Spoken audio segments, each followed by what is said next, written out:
کہیں پہنچ کر کے وہاں علم دین حاصل کر لیا، علم دین حاصل کرتے رہے، بہت زیادہ پڑھائی کرتے رہے۔ اس پڑھائی کے زمانے آپ کو بڑی بڑی پریشانیوں کا سامنا کرنا پڑا، مگر سرکار غوث پاک رضی اللہ تعالیٰ پوری دل جمعی سے علم دین کو حاصل کرتے رہے۔ لوگوں نے پوچھا حضور آپ کو یہ مقام کیسے مل گیا، یہ مرتبہ کیسے مل گیا؟ آپ فرماتے درست العلم حتی صرت القطبہ، کہ میں علم دین حاصل کرتا رہا، پڑھتا رہا، یہاں تک کہ میں کتب بنا دیا گیا اور تمام آقا رب کی طرف سے مجھے سعادت کے خزانے۔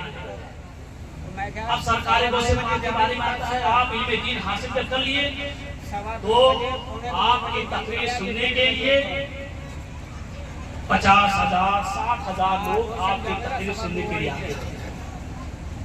اب اس کے بعد کچھ لوگوں کو جلن ہوئی، کیا ہوئی؟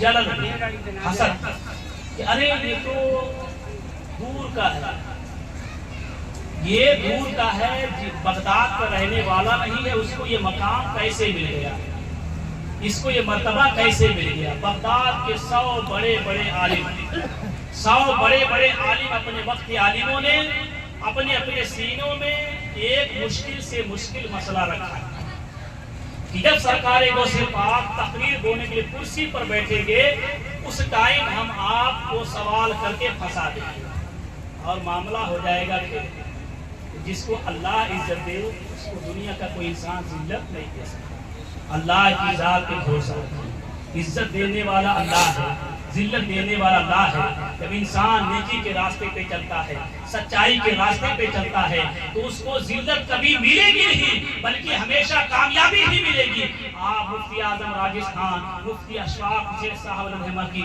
زندگی کو دیکھیں، قسم خدا کی پوری زندگی مدرسے کے ایک کمرے میں رہے اور اسی میں انتقال کر کے دنیا سے چلے گئے۔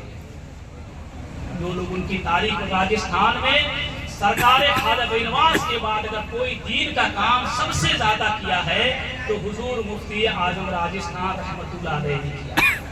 تاریخ ہے، جتنے علماء کرام آپ دیکھو گے سب یا تو ان کے شاگرد ہیں یا ان کے شاگردوں کے شاگرد ہیں، سب یہ اللہ والے تھے، انہوں نے اللہ کی یاد میں اپنے آپ کو فنا کر کے دن رات دین کی خدمت میں لگے رہے، دن رات اشاعت میں دین کے اشاعت میں لگے رہے۔ پھر اس کے بعد رب تعالیٰ نے انہیں مقام دیا، جب دنیا سے گئے آج ہر سال جب بھی ان کا عرس ہوتا ہے ہزاروں لوگ ان کے مزار پہ حاضری دیتے ہیں، خراج عقیدت پیش کرتے ہیں۔ تو مفتی اعظم راجستھان نے ہمیں اور آپ کو پیغام دیا، اے لوگو اگر دنیا میں زمین کے اوپر اگر آرام، زمین کے نیچے اگر آرام چاہتے ہو تو زمین کے اوپر کام کرو۔ جو انسان زمین کے اوپر کام کرتا ہے وہی زمین کے نیچے آرام سے سوتا ہے، وہی زمین کے نیچے۔ ہم اور آپ کیا سمجھتے ہیں؟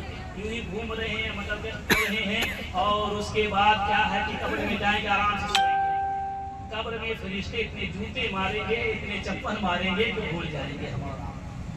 اس لیے اگر ہم اور آپ غوث پاک کے دیوانے ہیں، غوث پاک کے نقش قدم پر چلنے والے ہیں تو ہمیں اور آپ ان کے نقش قدم پر چلتے ہوئے ان کی عادتوں کو اپنانا پڑے گا، ان کی سیرتوں کو اپنانا پڑے گا۔ سرکار غوث پاک علم دین حاصل کرنے کے لیے بغداد شریف گئے ہیں۔ آپ اپنے کتنے بچوں کو مدرسے میں بھیجتے ہیں؟ کتنے بچوں کو مدرسے؟ ساری تقریر کا نچوڑ کیا ہے؟ علم ہے۔ اگر ہمارے آپ کو علم نہیں ہے نا تو نہ ہی ہم استاد کی عزت کر سکتے ہیں، نہ ہی پیر صاحب کی عزت کر سکتے ہیں، نہ کسی بھائی بہن کی عزت کر سکتے ہیں۔ علم ایک ایسی چیز ہے، اس علم ہی کی بنیاد پر انسان دنیا میں ہر انسان کو زیر کر سکتا ہے، ہر انسان کو ہرا سکتا ہے۔ اگر آپ کے پاس علم نہیں ہے آپ کچھ نہیں کر سکتے۔ وہ زمانہ اور تھا جو بندوقیں چلانے کا کام پڑتا تھا، باڈی دکھانے کا کام پڑتا تھا۔ آج سب سے بڑی باڈی، سب سے بڑا طاقتور کوئی ہے تو علم ہے۔ علم کی بنیاد پر آپ دنیا میں ہر انسان کو طاقتور جو ہے اس کو کمزور کر کے دکھا سکتے ہو، لیکن علم ہے ہی نہیں، کچھ پتہ نہیں ہے وضو کا طریقہ کیا ہے، نماز کا طریقہ کیا ہے، یہ کیا ہے، یہ کیا ہے، وہ کیا ہے۔ ہم اور آپ موبائل کے چکر میں پڑے ہوئے ہیں اور کبھی اتنا بھی ٹائم نہیں ہے کہ وضو کا طریقہ جا کر کے مسجد میں امام صاحب سے سیکھ لیں۔ اور آسان بولتے ہیں مسجد میں جانے ضروری ہے، آپ موبائل اٹھائیے، موبائل میں اتنا اچھا انداز لکھا ہوا ہے، بتائے ہوئے ہیں وضو بنانے کا۔ اب یہ بتائیے کتنے ایسے لوگ ہیں جو موبائل کو صحیح طریقے سے استعمال کرتے ہیں۔ یہ موبائل ایک ایسی چیز ہے، انسان اس وقت تک نہیں سوتا ہے جب تک علم بھی ختم نہیں ہو جاتا، چاہے ہم ہوں چاہے آپ ہوں، سب ہے۔ हम्माम में गुस्ल खाने से हम्माम में सारे नंगे हैं, हकीकत है हम्माम में सारे नंगे हैं, चाहे हम हो चाहे आप हो। इसलिए ऐ मुसलमानों, इस मोबाइल से अगर कामयाबी हासिल करना है तो मोबाइल आपको कामयाब भी कर सकता है, मोबाइल आपको फेल भी कर सकता है। आप बच्चों को मदरसे में भेजें, इल्म दीन हासिल करें, जहालत को दूर करें। यही एक ऐसी चीज है कि माँ बाप के मकाम को समझाती है, माँ बाप के मर्तबे को समझाती है, पड़ोसियों के मर्तबे को समझाती है। जिसके अंदर इल्म नहीं है वो दुनिया में कभी कामयाब नहीं हो सकता है। आप पढ़ाई करेंगे, नमाज सही तरीके से अदा करेंगे, आप पढ़ाई किए हुए हैं, माँ बाप का हक सही तरीके से अदा करेंगे। और अगर इल्म नहीं है तो सब बेकार है, इल्म नहीं तो सब बेकार है। उसके बाद सरकार गौसे पाक, पहले तो अल्लाह के वली पैदाइशी थे, लेकिन उन्होंने इल्म दीन क्यों हासिल किया? इसलिए इल्म दीन हासिल किया। इल्म दीन हासिल करने के बाद इंसान कभी गुमराह नहीं हो सकता है। वो वाकया आपने सुना होगा ना कि सरकार गौसे पाक एक बार कहीं तशरीफ ले जा रहे थे, एक बार कहीं तशरीफ ले जा रहे थे तो आपको प्यास लगी, बादल का टुकड़ा आपके ऊपर आया और बारिश हुई, आपकी प्यास बुझ गई। फिर आवाज आई कि अब्दुल कादिर मैं तुम्हारा खुदा हूँ, मैंने तुम्हारी सारी बातें कबूल कर ली है, अब तुम्हें नमाज पढ़ने की जरूरत नहीं है, रोजा रखने की जरूरत नहीं है।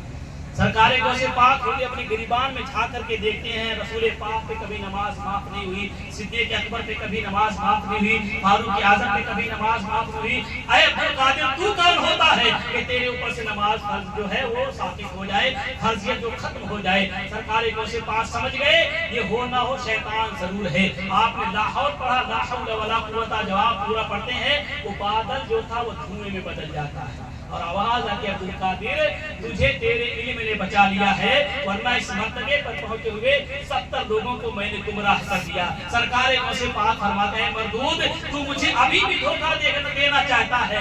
अरे जब तुझे तेरा इल्म ना बचा सका, मुझे मेरा इल्म कैसे बचा सकता है?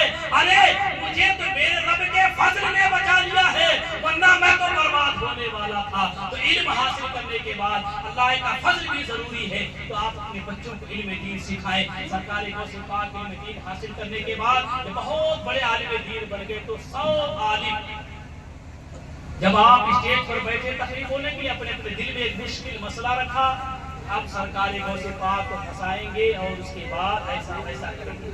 सरकार गौसे पाक कुर्सी पर बैठे और अपनी निगाहों को नीचे किया, गरीबान में देख करके कुछ पढ़ना शुरू किया, जिसको मुराकबा बोलते हैं। अब सरकार गौसे पाक अपनी गिरिबान में कुछ देख करके कुछ पढ़ रहे थे, अचानक आपके सीने से एक रोशनी निकली। क्या एक रोशनी निकली? वो सारे उलमाए किराम के सीनों में जाके घुस गई या पेवश बन गई। सारे उलमाए किराम के सीनों में जाकर के दाखिल हो गई। अब जितने भी आलिम थे वो अपनी पगड़ियों को फेंक दिया, अपने साफों को फेंक दिया और अपने कपड़े फाड़ने लगे। सरकार गौसे पाक के कदमों में जाके गिर गए। सारे उलमाए किराम सरकार गौसे पाक के कदमों में गिर गए। सरकार गौसे पाक एक तो उठाते, सीने से लगाते, उसका जो भी मसला था कहते तेरा सवाल ये है, तेरा जवाब ये है। ऐसे 100 आलिमों के सवाल का जवाब दे दिया और उसके बाद सबको अपनी जगह पे बैठा दिया।